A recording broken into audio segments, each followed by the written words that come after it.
4 teams go into this weekend knowing they're just one decent performance away from making the URC final. My name's Mark. Let's talk rugby.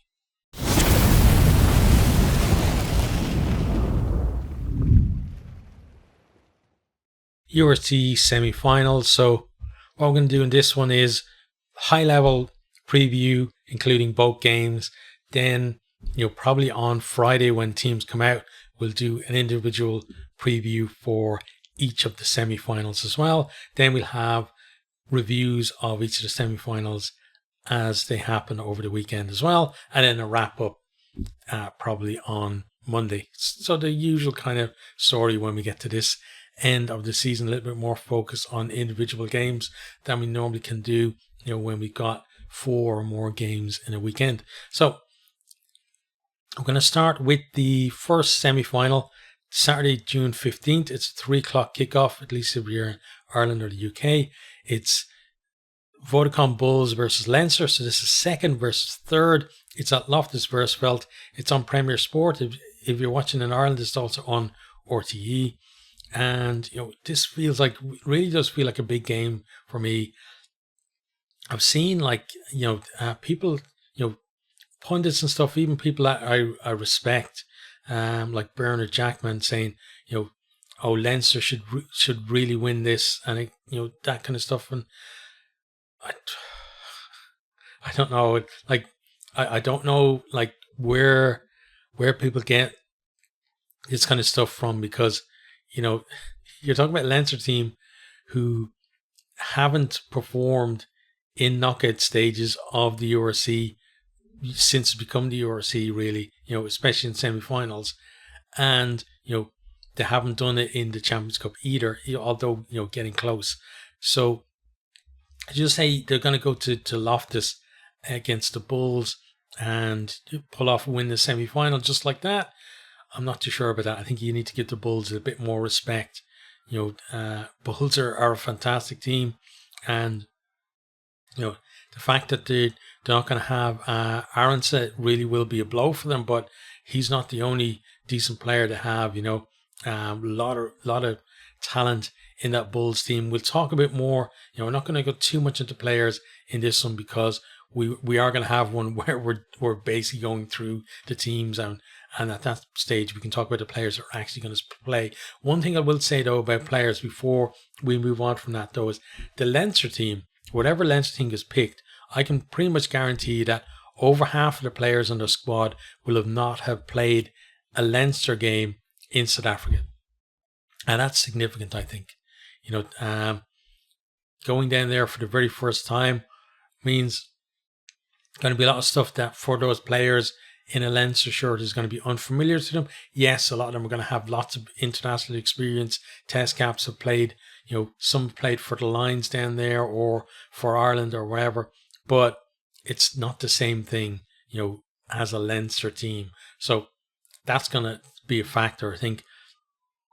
But let's talk about this one. So you got the Bulls finished second in the log, pip Leinster to that. Leinster finished third, and Leinster, it was basically the South African tour that kind of scuppered the chances of finishing in the top 2, and that was their choice.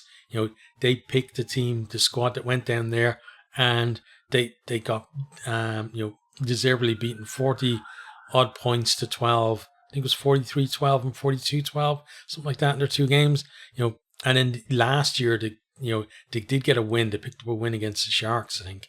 And then the Bulls absolutely hockeyed them. So that's, something for them to think about as well. The last time, very different Leinster team, admittedly, it was basically the third string side, but they did get absolutely destroyed by the Bulls.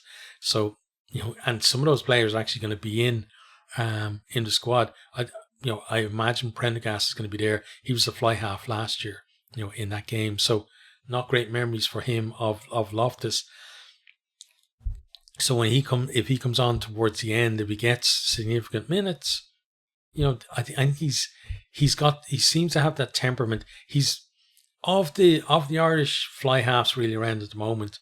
His temperament is closer to Crowley's than any of the others that I've seen. that are around there, and any of the other Leinster players as well. Seems to have that kind of devil may care kind of thing that he doesn't get phased as easily as maybe others do. But as I said, we'll talk more about players later. So what are you actually going to talk about in this one? Well, we're going to first of all talk about the how the teams have done in previous URC knockout stages. So we'll look at last year, then we'll look at the year before, and then we'll also talk about how the team's form has been, and then finally how the quarterfinals went, and how I think given all that, how the semi-finals are going to go. So let's look first of all at last year's quarterfinals. So 2022-23 season quarterfinals. First of all, the Bulls against the Stormers in the quarterfinal, and it was at DHL Stadium, so Stormers at home, and it was 32 points to 21 to the Stormers. Stormers went on to reach the final there as well. Bulls finished 6th on the log. Last year, having been kind of up there, vying with the likes of the Stormers, Ulster and Leinster for a lot of the season as well, but didn't quite pull off a home quarterfinal, whereas this year they did, and I think that really helped them in that regard.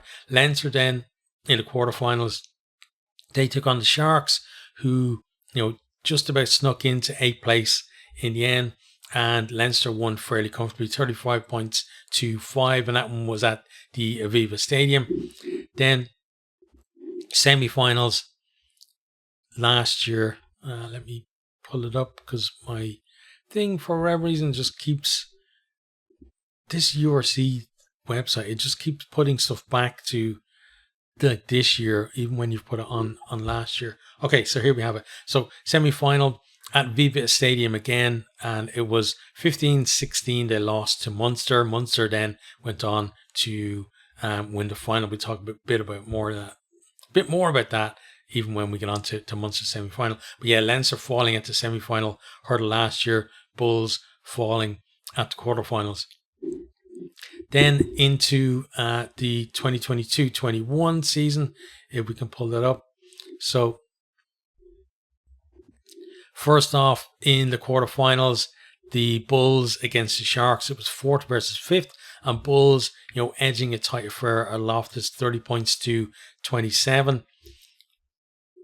Leinster just romping home against Glasgow, who finished in 8th, 76 points to 14.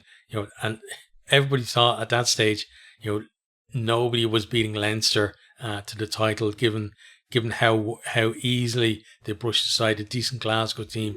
But then we get to the semi-finals that year.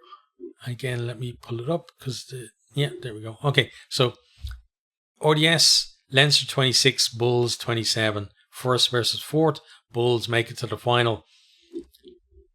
Then in that grand final, Stormers 18, Bulls 13. So Bulls again losing to the Stormers in a URC knockout game, and this one the big one in the final. And they came so close to lifting the trophy, and that's how good the Bulls are. And that's why I talked about, I think it's ridiculous for people to say, oh, it's Leinster's game to lose. I think it disrespects the Bulls, and I don't think and people will say, normally when you hear people talk about, I'm actually imagining people saying things like, no disrespect to the Bulls, and then being disrespectful to the Bulls. That's what I'm imagining in that one. But yeah, I think the Bulls, they've only actually lost to the Stormers in URC knockout rugby. They got to the final once, quarterfinal once as well. Leinster got to 2 semi-finals and lost both semi-finals as well. So both have made the knockout stages each year, and neither have lifted the trophy so far. So how are they doing in terms of their form coming into this? So the Bulls, they've won 5 of the last 7, but those 5 have been on the trot. So they've really hit form coming, towards the end of the season for them. And, that's for them, I think is really significant.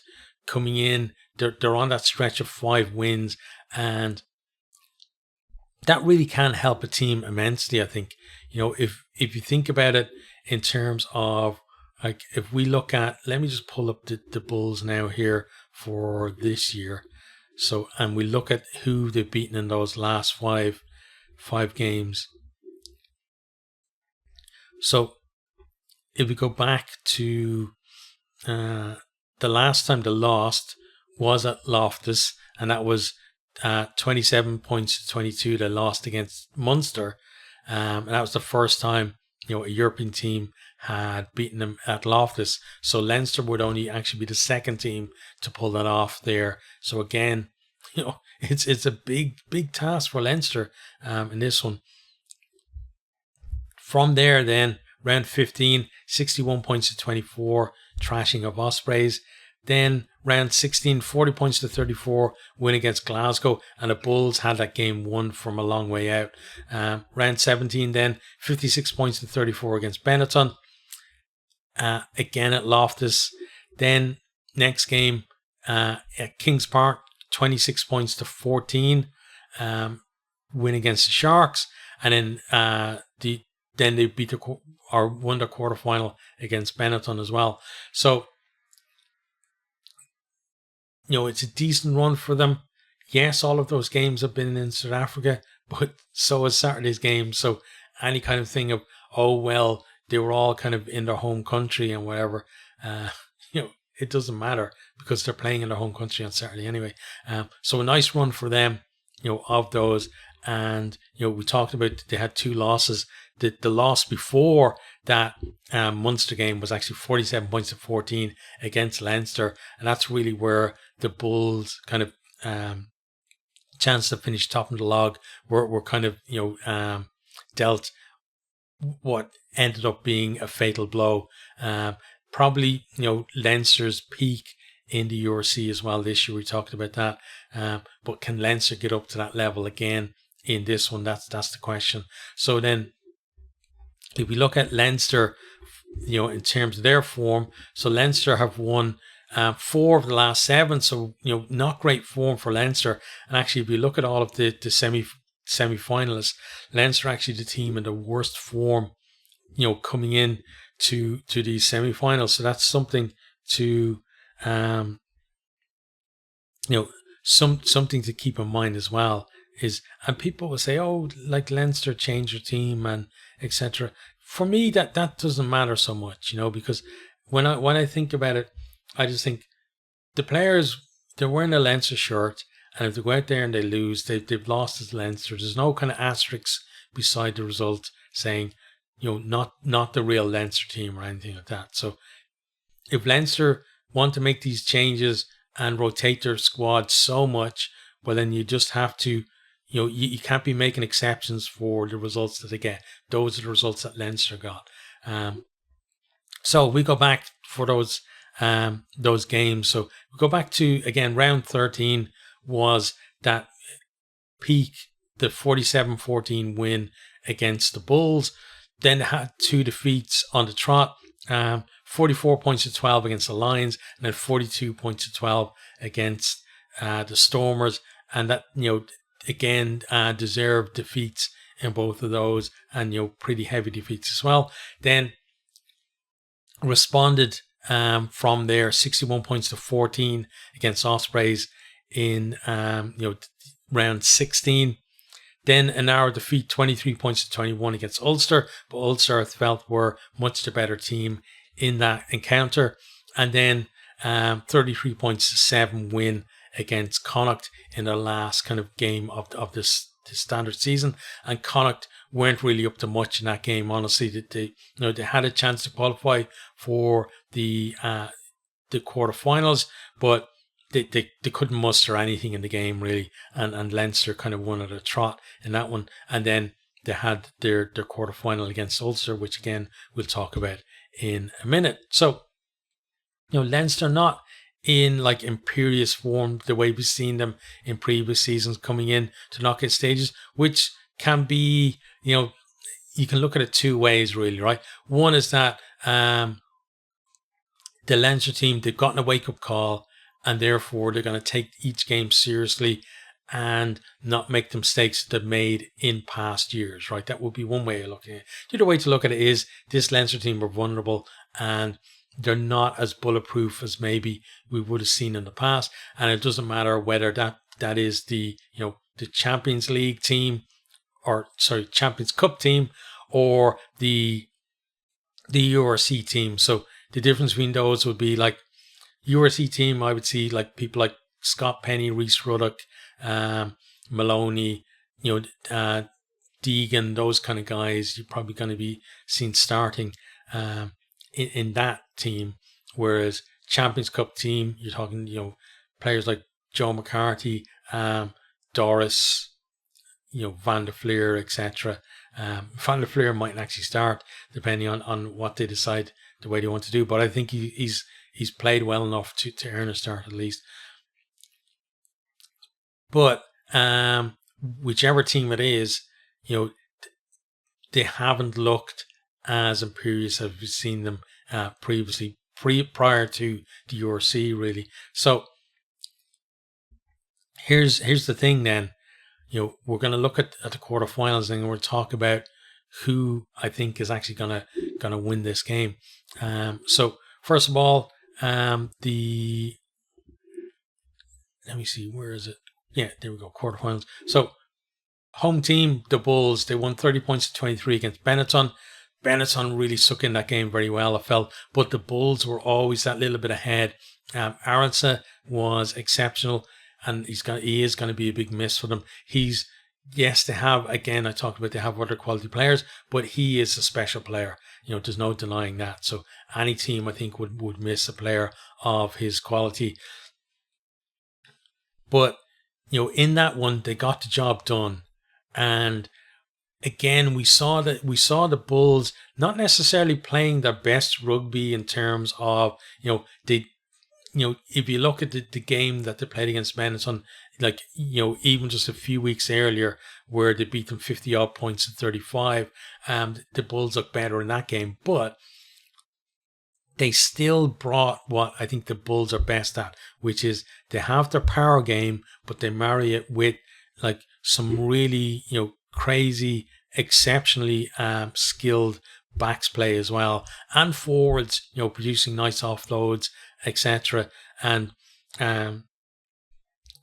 we saw that not through the whole game, but we certainly saw it in patches against Benetton. So if they can produce that against Leinster, they're definitely going to cause problems for that Leinster defence, and they're definitely going to go over and score tries. But I think the thing is with the Leinster team, so Leinster again, against Ulster, they also looked fairly comfortable all the way through, and we saw the bench actually coming on and helping them to, just eke that little bit further ahead as the game went on and score a few extra tries.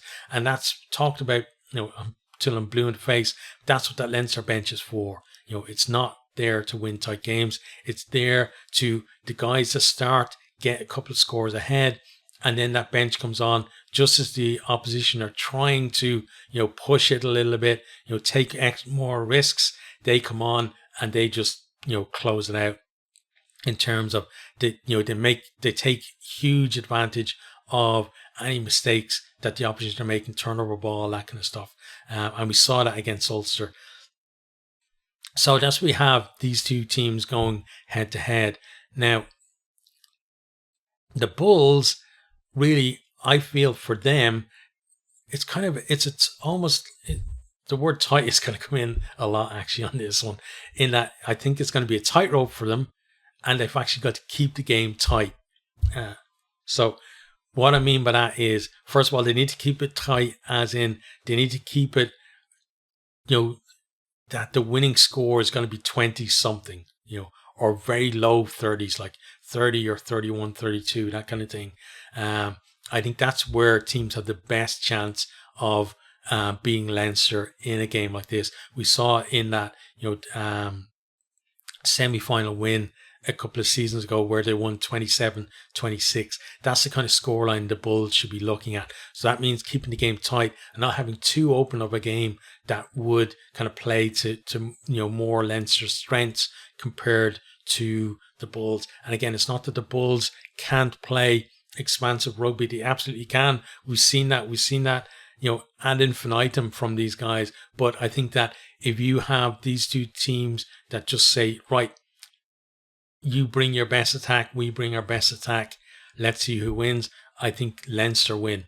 But what I'm talking about in a tightrope, I mean, is that what the Bulls need to do is they need to try and keep it tight with, in terms of denying Leinster space, time on the ball, etc.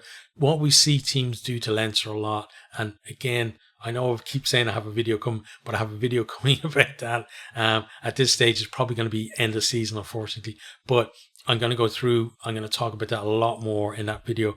But, that's what Bulls need to do in terms of keeping it tight. But then when they get the chance, they need to be able to, then expand and go to that, hugely talented backline that they have and play some expansive rugby, but then again bring it back to tight if the ball is turned over. So that's where the tightrope thing comes in, is that they can't let themselves get carried away, because if they do, then you're turning things maybe in Leinster's favour. So I know the forwards love keep hold of the ball at times, and there's going to be times when they need to do that, but also they can't get too focused on that, because that's, I think, when we see the worst of the Bulls, which is where they get tunnel vision. Forwards just decide, no, we're going up through the middle, doesn't matter, we're going to get over that line, doesn't matter, we have an overlap out here and an overlap out here, we're going straight up the middle and we're going to score. And then sometimes they do score, sometimes they don't, but if the ball had gone wide, they absolutely would have scored. So that's kind of it from the Bulls' point of view. Leinster, from their point of view, everybody's thinking, oh, well, like all of the Ireland internationals are going to come back, and therefore you're just going to see a star-studded team, and they're just going to have too much for the Bulls. And maybe that's what it's going to be on the day. We've seen Leinster be able to do that before, like against La Rochelle this year in Champions Cup knockout. We saw it against Toulouse for 2 years in the Champions Cup semi-final as well. But we also saw the same Leinster team almost throw away a semi-final against Northampton, because and this is coming from Leo Cullen, that they got into the mindset where they just got defensive in that the last kind of 30 minutes to the last quarter of the game, where they were just sitting on their lead and not trying to score. And that's what the Bulls need to get them to do, is to make it a tight game. And I think if they can do that, then the Bulls are going to have, I think, more nous than Leinster, and be able to actually pull off that tight victory. And that's where that home crowd at Loftus is going to come in. I love how the Bulls are doing it as well. They're telling like fans of other South African teams, listen, come along to our game, wear your team's shirt, and just cheer for the South African team. Why not? And I think that's just brilliant marketing, on their part as well. Just making sure that they get as much kind of support in there, even if they're not actual Bulls fans. I think that's brilliant. And if they can make it a tight game towards the end, then that crowd are going to affect how the game comes out. Every time the Bulls, win a penalty when they're defending their own line, there's going to be a huge cheer. Anytime Leinster drop the ball or whatever, it's going to be a hostile atmosphere for Leinster, which are not so used to in knockout rugby, let's be honest, because Leinster are just used to being number one seed, and either like the way they're going to lose is either losing the final or like a shock defeat, or like in inverted commas shock defeat, the way they had against the Bulls at the RDS, a couple of seasons ago, and then also at the Aviva against Munster last year as well. So that's what we're looking at in terms of this one. I think with Leinster now, and I've talked about this before, is that I honestly have a feeling that Leo Cullen at this stage now, he's realized he just wants to win a trophy.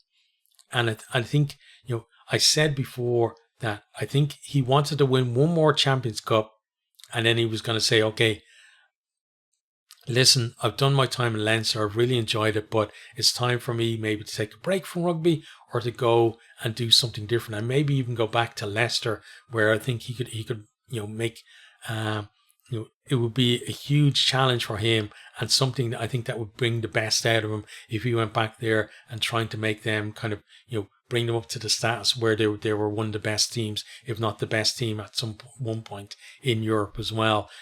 So that's what I felt. And now I'm wondering, and I talked about this before as well, whether if he could just now deliver a trophy in the URC rather than the Champions Cup, would that be enough for him to say, listen, I've had my time, I've enjoyed it, but now it's time for me to move on. And he might even decide that, they win the trophy this year, and then he maybe announces that he's going to leave at the end of next season. But I think something just tells me, and this is just pure speculation, there's no kind of, hint of it in terms of coming from the camp or anything like that. But it's just a feeling I get, that he's at the point now where he's looking, not necessarily looking for an out, but I think he's looking to draw an end to his time at Leinster in a style that kind of lets him, leave on a high, and delivering a trophy after having none for the last few years, I think would be a fitting end, a fitting way to do that, so. And given how much he's done for Leinster as well, I think it would be a great way for him to go out. So because of that, I feel like the focus on the URC this year is going to be a lot higher than we've seen in the last years. Like last year, they had a separate team for the URC. Even in that semi-final defeat to Munster, just said, no, you boys go play in the URC semi-final. These boys over here, they're waiting for the Champions Cup final. So, you boys don't worry about that. That's none of your concern. You just go and play Munster. And that's the way it felt, right?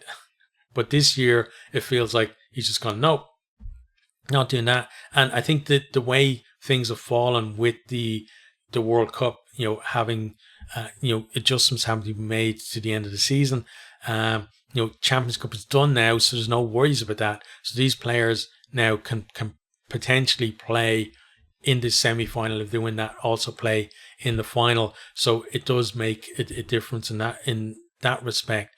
But I think because of that, he's going to put his focus on this competition. And I've talked about other people saying that Leinster are definitely going to go down there and win. And I'm probably going to sound like a bit of a hypocrite now by saying that I think Leinster are going to go down there and win. But I think what I'm saying is a little more reasoned than just because it's Leinster and just because it's all the Ireland internationals, therefore they're going to win. I think the reason why they're going to win is because this Leinster team, everything that's happened to them over the last few years, I think, is coming to this point. And this is now a chance for them to, almost like catharticism, right? Just get it out of your system. And I think that's what we're going to see. I think we're going to see Leinster, getting an early lead. They're going to do kind of similar to what they did against Ulster. At least that's my belief, that they get out to a lead and then they stretch that in that period. They're so good at that. If the Bulls can't contain them, they're going to stretch them in that period between kind of 35 minutes to 55 minutes. Leinster are going to stretch away, and then the Bulls are going to have a period where they come back. But I do believe that the Bulls are going to do similar to Ulster in that they're going to start well. They're going to put pressure on that Leinster breakdown. They're going to put pressure on Leinster in the set piece as well. But the difference is I think Bulls are actually going to get over and score. So it's going to be tight to begin with.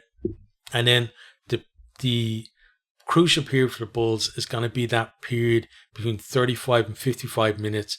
If they can keep it to within like whatever it is, as long as they're no more than a score behind, and if they're winning, much the better. And if they're winning by a lot, then obviously way more better, or way better, not more better. But if they don't do that, I think basically if we get to like the 60-minute mark, okay, if Leinster are winning by 2 scores or more, I believe Leinster get to the final. If it's a 1-score game, then it's absolutely all to play for the Bulls. And I think if the Bulls are the team winning by a score at that stage, I'd back the Bulls to make the final at that point. So I think that period between 35 and 55 minutes is probably where this game is going to be won. So my prediction is Leinster, but hopefully I've given a more reasoned argument than just saying, oh, well, it's Leinster, of course they're going to win against the Bulls at Loftus. Okay, so that's our first semi-final. Let's have a look then at the second semi-final. So second semi-final is again on Saturday, June the 15th. This is a 6 o'clock kickoff. It's Munster versus Glasgow Warriors. It's first versus fourth. And, this is the first time in the URC as well. We've got the top 4 seeds into the semi-finals. So, that's another dynamic, I think, to things. This one's at Thomond Park. It's on Premier Sports and TG Car if you're watching in Ireland. And this one is, it's going to be another fascinating one, I think, in terms of you got the defending champions against the team who have, who've looked like they've got the squad over the last few years to potentially lift this trophy, but haven't delivered the knockouts. And now they've found themselves in a semi-final. So we're going to look again, first of all, at the previous performances for these two teams in the knockout stages. Then we look at the form coming into this. We look at the quarterfinals, and then we'll talk about a prediction as well. So if we look first of all back to the, where is it? No, not that one. Here we go. Okay, so 2022-23 season, and we're going to look at the quarterfinals. So last year, these two met in the quarterfinal. It was at Scotstoun Stadium. It was Glasgow Warriors were 4th seed and Munster 5th seed, and Munster won 14-5 in a game where the Warriors just did not turn up. And Munster really showed, that ability to win close games that they have above. Certainly, I feel that they definitely got it above Leinster. I think they have it above Glasgow as well. Glasgow were kind of similar to Leinster in that in tight games, it doesn't always, turn out well for them. Whereas when they're allowed to play their natural game, they can run up a score and pull away from teams. So that's how it was, last year for Glasgow going out in the quarterfinals. Then if we look at the semi-final last year, so Munster beating Leinster 16 points to 15 in the Aviva Stadium, again causing a bit of a shock, knock out the 4th seed, then knock out the first seeds, and then they go on to the final to play the 3rd seeds, the Stormers, the defending champions, versus this team that have just kind of come from nowhere to sneak into the playoffs, and Munster come out with the win, and they deal the Stormers the first defeat in URC knockout rugby at the HL stadium as well. So big kahunas from Munster to do that. And it was a brilliant final as well, and Munster absolutely deserved to be the champions last year. So that's kind of the form that they were in last year coming into it. Then we look at the previous year, so the first year of the URC, and quarterfinals, Munster 6 seeds, they lose heavily, 36 points to 17 against 3rd seeds Ulster, and that was at a point where nobody really saw, looking at that quarterfinal defeat that year, nobody was thinking that's a Munster team that can win this competition next year. In 2022, in June, nobody was thinking, yeah, I think this Munster team, with a little bit of improvement, can win this competition next year. A lot of people are probably thinking they've got to. There's a lot of improvement just to make a semi-final, but they did make a lot of improvement, and they actually won the whole thing. Then the Warriors, 76 points to 14 against Leinster. In 8th place, just absolutely got destroyed. So the last 2 years, the Warriors have not turned up in their knockout matches, but in different ways. Against Leinster, just absolutely blown away, and against Munster, they couldn't get themselves firing at all, and the chances were there to win the game, but they could not deliver. And so 2 very different, contrasting performances in terms of how the game actually worked out, but mentally 2 hammer blows to them. But this year, if we look at the quarterfinals from this year, doing well to get through. So we start with the Munster quarterfinal first. So Munster 23 points to 7 against Ospreys, and just a game where Munster, they weren't at their imperial best or anything like that, but they never looked like they were in danger of losing the game either. And that's a really kind of powerful thing for a team to have, where it's not a huge scoreline between the teams, but they just feel like they're in control the whole time. And there was that period just before halftime where Ospreys were, threatening to really come back into the game. They were camped on the line. They were winning penalties.